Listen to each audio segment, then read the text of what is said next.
ಜಲಮಂಡಳಿಯಲ್ಲಿ ಭಾರಿ ಹಗರಣ ನಡೀತಿದೆ ಅಂತ ಎಲ್ರಿಗೂ ಗೊತ್ತು. ಆದರೆ ಯಾರೊಬ್ರು ತಲೆ ಕೆಡಿಸ್ಕೊಳ್ತಿಲ್ಲ. ಯಾಕಂದ್ರೆ ಅವರ ತಿಂಗಳ ಗಿಂಬಳಕ್ಕೆ ಕತ್ರಿ ಬೀಳುತ್ತಲ್ಲ ಅದಕ್ಕೆ. ಆದರೆ ನಾವು ನೀರುಗಳ್ಳರನ್ನ ಪತ್ತೆ ಹಚ್ಚಲು ಭರ್ಜರಿ ನಾಟಕ ಆಡಿದ್ವಿ. ಒಬ್ಬೊಬ್ಬ ವಾಟರ್ ಮ್ಯಾನ್, ಒಬ್ಬೊಬ್ಬ ಅಧಿಕಾರಿಯನ್ನ ಅದು ಹೇಗೆ ಕೆಡ್ಡಕ್ಕೆ ಬೀಳಿಸಿದ್ವಿ ಅಂತ ನೀವೇ ನೋಡಿ.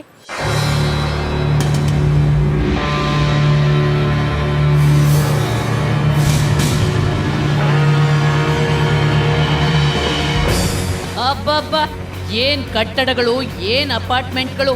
ಬೆಂಗಳೂರು ಬೆಳೆಯುತ್ತಿರೋ ಪರಿ ನೋಡಿದ್ರೆ ನಮ್ಗೆ ಆಶ್ಚರ್ಯ ಆಗುತ್ತೆ.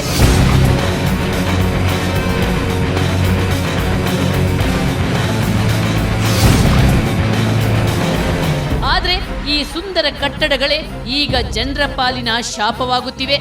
ಯಾಕಂದ್ರೆ ನಮ್ಮ ಭ್ರಷ್ಟ ವ್ಯವಸ್ಥೆ ದುಡ್ಡಿದ್ದವರ ನಾಯಿ ಥರ ವರ್ತಿಸುತ್ತಿದೆ. ಎಲ್ರಿಗೂ ಸಮಾನಾಗಿ ಹಂಚಬೇಕಾದ ಕಾವೇರಿ ನೀರನ್ನು ಲಂಚ ಕೊಟ್ಟವರಿಗೆ ಅಕ್ರಮವಾಗಿ ಮಾರುತ್ತಿದೆ. ಇದನ್ನ ಎಳೆ ಎಳೆಯಾಗಿ ಬಯಲಿಗೆಳೆಯಲು ನಮ್ಮ ಕವರ್ ಸ್ಟೋರಿ ತಂಡ ಒಂದು ಭರ್ಜರಿ ನಾಟಕ ಆಡಿತು.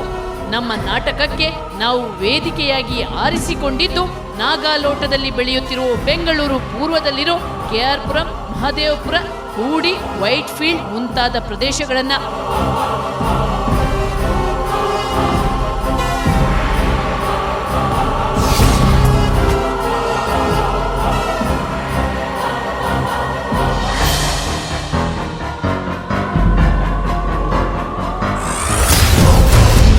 ಕೆಡ್ಡಕ್ಕೆ ಬಿತ್ತು ಮೊದಲ ಬಲಿ.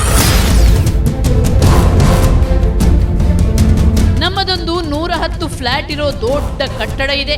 ಅದಕ್ಕೊಂದು ಕಾವೇರಿ ನೀರಿನ ಅಕ್ರಮ ಸಂಪರ್ಕ ಬೇಕು ಅಂತ ಕೇಳಿಕೊಂಡು ನಾವು ಮಹದೇವಪುರದ ವಾಟರ್ ಮ್ಯಾನ್ಗಳಿಗೆ ಕಾಲ್ ಮಾಡಿದ್ವಿ. ಆಗ ನಮ್ಮ ಕೆಡ್ಡಕ್ಕೆ ಬಿದ್ದ ಮೊದಲ ಬಲಿ ಇವರು.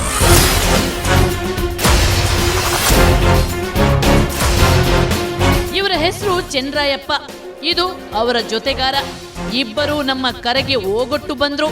ಮೊದಲು ನಮ್ಗೆ ಅಕ್ರಮ ಕಾವೇರಿ ನೀರಿನ ಸಂಪರ್ಕ ಕೊಡಲು ನಿರಾಕರಿಸಿದ್ರು. ಡೈರೆಕ್ಟ್ ಒಂದು ಕನೆಕ್ಷನ್ ಕೊಟ್ಟರೆ ನಿಮಗೆ ನಾನು ತಿಂಗಳಿಗೆ 25,000 ಕೊಟ್ಟರೆ ಗೊತ್ತಾದರೆ ನಮ್ಮ ಮುಂದಿನ ಕೆಲಸದ ತೆಗೆದಾಕ್ತಾರೆ. ನೋ ಸರ್, ನಾನು ನಮ್ಮ ಮನೆಗೆ ಬಾಗಿಲು ಹಾಕೋಕೆ ಹೋಗ್ತೀನ ಸಾಕಾಗುತ್ತೆ. ಅದು ಹೆಂಗೆ ಗೊತ್ತಾಗುತ್ತೆ ಗೊತ್ತಾ? ಅಪಾರ್ಟ್ಮೆಂಟ್ ಅಂದರೆ ನೀರು ಹೆಂಗೆ ಗೊತ್ತಾಗೋದು, ಎಲ್ಲಿಂದ ನೀರು ಬೇಕಾಗಿ ಏನೆಲ್ಲ ಗೊತ್ತಾಗ್ತದೆ. ಇದರ ಬದಲು ಸರ್ಕಾರಿ ಬೋರಿನಿಂದ ನಿಮ್ಗೆ ಸುಲಭವಾಗಿ ಅಕ್ರಮ ಸಂಪರ್ಕದ ಜೊತೆಗೆ 24 ಗಂಟೆ ನೀರು ಕೊಡಿಸ್ತೀವಿ ಅಂದ್ರು. ಬೋರ್ ಏನೋ ಮಾಡ್ಬೋದು. ನಮ್ಮ ಬೋರ್ ಇದ್ದರೆ CMC ಬೋರ್ ಇದ್ದರೆ ಏನೋ ಕ್ಲಾಸ್ 4 ಏನೋ ಮಾಡ್ಬೋದು. ಅದಕ್ಕೆ ಕಾವೇರಿ ಇದೆ, ನೋ ಅಲಾಟ್ಮೆಂಟ್, ನೋ ಇದು. ಆದ್ರೆ ನಾವು ದುಡ್ಡಿನ ಆಸೆ ತೋರಿಸುತ್ತಾ ಹೋದ್ವಿ. ಜೊತೆಗೆ ಎಳನೀರು ಕುಡಿಸಿದ್ವಿ. ಲಕ್ಷದ ಆಸೆ ತೋರಿಸಿದ್ವಿ. ಲಕ್ಷದ ಲೆಕ್ಕಾಚಾರ ಹೇಳಿದ್ವಿ. ಆಗ ನಿಧಾನಕ್ಕೆ ಟ್ರ್ಯಾಕಿಗೆ ಬಂದ್ರು ಅಕ್ಕ ಬುಕ್ಕ. ಪರ್ಮನೆಂಟ್ ಅಂತಿಲ್ಲ, ಅದು ಪರ್ಮನೆಂಟ್ ಇಲ್ವಾ? ಯಾಕಂದ್ರೆ ಅದು ಯಾವಾಗ ಇನ್ಸ್ಪೆಕ್ಷನ್ ಬರ್ತಾರೋ ಆವಾಗ ದುಡ್ಡು ಕಟ್ಕೋಬೇಕು. ಗೌರ್ಮೆಂಟಿಗೆ ಕಟ್ಟೋದು. ಆಯಿತು ಸರ್, ನಾವು ಇಷ್ಟು ಮನೆಗೆ ಎಷ್ಟಾಗುತ್ತೋ ಮೆಜರ್ಮೆಂಟ್ ಮಾಡಿದ್ರೆ ಕಟ್ತೀವಿ ಅಷ್ಟೇ. ಹಾಗಾದ್ರೆ ನಾವು ನಿನ್ನ ಮನೆ ತಗೊಂಡ್ರೆ ಬಿಟ್ಟಾಗೋದು ನಿಮಗೆ ಬಗ್ಗೆ ಬೇಡ. ನಮ್ಗೆ ಎಷ್ಟು ಬರುತ್ತೆ ಅದನ್ನು ಬಿಲ್ಲು ಮೆಜರ್ಮೆಂಟ್ ಮಾಡಿದ್ರೆ ಕೊಡ್ತೀವಿ. ಓಕೆ, ತಿಂಗಳಿಗೆ ಒಂದು 20 ಕೊಟ್ಟರೆ ಸಾಕು. 20 ಸಾಕು. ಗುಟ್ಟಾಗಿ ಅಡ್ಜಸ್ಟ್ಮೆಂಟಿಗೂ ರೆಡಿ ಆದ್ರು. ಪಕ್ಕದಲ್ಲಿ ಯಾರನ್ನ ಗೊತ್ತಾಗ್ಬಾರ್ದು, ಅದು ಇಂಪಾರ್ಟೆಂಟ್. ನಮ್ಮ ಕಾಂಪೌಂಡಲ್ಲಿ without permission not entry any persons. ನೀರು ಎಷ್ಟು ಬೇಕಾದರೂ ಬಳಸಿ, ಮೀಟರಲ್ಲಿ ಮಿನಿಮಮ್ ಬರುವ ಹಾಗೆ ನಾವು ಮಾಡ್ತೀವಿ ಅನ್ನೋ ಭರವಸೆಯನ್ನು ಕೊಟ್ರು. ಆದ್ರೆ ಇದಕ್ಕೆಲ್ಲ ಇಂಜಿನಿಯರ್ ಒಪ್ಪಬೇಕು, ಅವರಿಂದ ಅನುಮತಿ ಪಡಿಬೇಕು ಅಂದ್ರು. ತಿಂಗಳ 20,000 ಪೇ ಮಾಡ್ತಾನೆ ಬೇಕಾದರೆ. ಅದು ನಿಮ್ಮಿದ್ರಲ್ಲಿ ಅದು ಮಾಡ್ಕೊಡೋಣ. ಇವ್ರು ಮಾತಾಡ್ಬಿಟ್ಟು ಇವ್ರು ಕಲಿಸ್ಬಿಡೋಣ. ಇದೇನಾಗುತ್ತೆ ಕಟ್ಬಿಡೋಣ, ಗೌರ್ಮೆಂಟ್ ಕಟ್ಟೋದು. ಓಕೆ, ಮಿಕ್ಕಿ ನಾವು ಆಮೇಲೆ ನೋಡ್ಕೊಳೋಣ.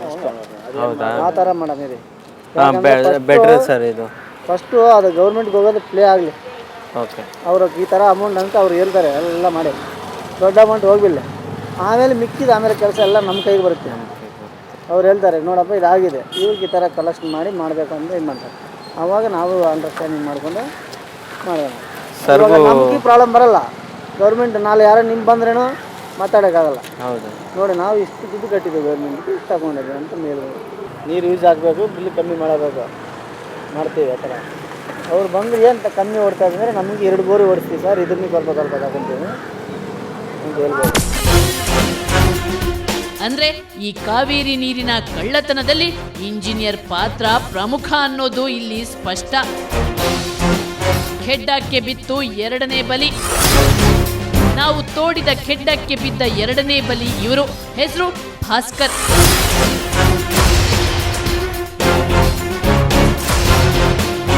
ಜಲಮಂಡಳಿ ಸಿಬ್ಬಂದಿ ಭಾಸ್ಕರಿಗೆ ಕಾಲ್ ಮಾಡಿದಾಗ ಅವರು ಮೊದಲು ಒಪ್ಲಿಲ್ಲ.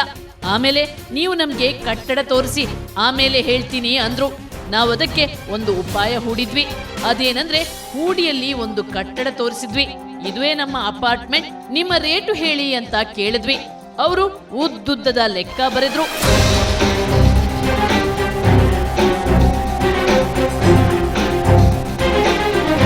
ಕೂಡಿಸಿದ್ರು, ಭಾಗಿಸಿದ್ರು, ಕಳೆದ್ರು, ಕೊನೆಗೆ ಒಂದು ರೇಟ್ ಹೇಳಿದ್ರು. ಅದರಲ್ಲಿ ಕಮಿಷನ್ ಅನ್ನು ಸೇರಿಸಿದ್ರು. 70,149 ರುಪೀಸ್. ಬಟ್ ಇದು ಆಮೇಲೆ ಮೀಟ್ರ್ ಇದು ಕಾನಾಡ್ ಫೀಸ್ ಬರುತ್ತೆ. ಇದು ಏನು ನಾವು ಕೋಟ್ ಮಾಡ್ತೀವೋ ಅದರಲ್ಲಿ ಇಷ್ಟು ಪರ್ಸೆಂಟೇಜ್ ಅಂತ ಎಷ್ಟೇನ 12% 12% ಟ್ಯಾಕ್ಸಾ? 12% ಕಾಂಟ್ರಾಕ್ಟ್ ಫೀಸ್ ಅಂತ ಕೊಡಬೇಕು. ಚಾರ್ಜಸ್ ಅಂತ ಹೇಳ್ಬಿಟ್ಟು ಎಲ್ಲ ಸೈನು ಇದೆಲ್ಲ ಮಾಡಿ ಎಲ್ಲ ಮಾಡ್ಕೊಡೋಕ್ಕೆಲ್ಲ ಡಾಕ್ಯುಮೆಂಟ್ಸ್ ಎಲ್ಲ ಮಾಡಿ ಟೋಟಲ್ ಅಷ್ಟಾಗುತ್ತೆ. 12.5. ಆಮೇಲೆ ನಿಮ್ಗೆ ಮಾಡೋ 12% ನಾವು ಹೇಳ್ತಾ ಇರೋ ರೀಸನಬಲ್ ರೇಟ್ ನಾವು ಹೇಳ್ತಾ ಇದ್ದೀವಿ. ಯಾರ ಕೈಯಲ್ಲಿ ಕೊಟ್ಟರು ನಾವು ಇಷ್ಟು ಮಾಡ್ಕೊಡ್ತೀವಿ ಅಂದ್ರೆ ಅನ್ಬೇಕು. ಇವರು ಅಕ್ರಮ ಸಂಪರ್ಕ ಕೊಡಲು ನಿರಾಕರಿಸಿದ್ರು. ಆದ್ರೆ ಮೀಟರ್ ಅಡ್ಜಸ್ಟ್ಮೆಂಟ್ಗೆ ಒಪ್ಪಿಕೊಂಡ್ರು. 20,000, 30,000, 10,000 ನೀರು ಹೆಂಗೆ ಯೂಸ್ ಮಾಡ್ತೀರಾ ಹಾಗೆ ಇರುತ್ತೆ ಸರ್. ಪರ್ ಕೆ ಎಲ್ ಬಂದ್ಬಿಟ್ಟು ನಮ್ಮದು ಎಷ್ಟು ಸರ್, ಎಷ್ಟು 1000 ಲೀಟ್ರಿಗೆ? 1000 ಲೀಟ್ರಿಗೆ ಬಂದು 1000 ಲೀಟ್ರಿಗೆ ಬಂದು 19 ರೂಪಾಯಿ ಬೀಳುತ್ತೆ ಅಪಾರ್ಟ್ಮೆಂಟ್ಗೆ.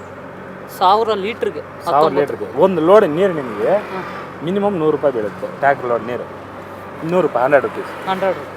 ಈಗ ಅದರಲ್ಲಿ ಏನಾದರೂ ಮಂತ್ಲಿ ಅಡ್ಜಸ್ಟ್ಮೆಂಟ್ ಮಾಡಬಹುದಾ? ಅದು ನೀವು ಮಾಡ್ಕೊಡಿ. ಆಮೇಲೆ ಮೀಟರ್ ಅಂತ ಬರ್ತಾನೆ, ಅವ್ನು ನೀವು ಅಡ್ಜಸ್ಟ್ ಮಾಡ್ಕೊಂಡು ಬೇಕಾದ್ರೆ ನಾವು ಮಾಡೋಣ, ಅದು ಬೇರೆ ಪ್ರಶ್ನೆ. ಇದರಲ್ಲಿ ಏನೋ ಮಾಡಕ್ಕೆ ಇದ್ರಲ್ಲಿ ಮಾಡಕ್ಕೆ. ಹೀಗೆ ಒಬ್ಬೊಬ್ರೇ ನಾವು ಬೀಸಿದ ಬಲೆಗೆ ಬೀಳುತ್ತಾ ಹೋದ್ರು.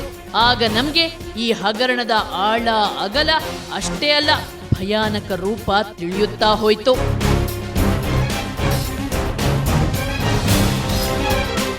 ಮೇಲ್ನೋಟಕ್ಕೆ ಇದೊಂದು ಸಾಮಾನ್ಯ ಹಗರಣದಂತೆ ಕಾಣುತ್ತೆ. ಆದರೆ ಇದು ಭಾರೀ ಹಗರಣ. ಇದು ರಾಜ್ಯದ ಪ್ರಗತಿಗೆ, ಜನರ ಊಟಕ್ಕೆ ಕೊಡಲಿ ಏಟು ಕೊಡೋ ಮಹಾ ಹಗರಣ.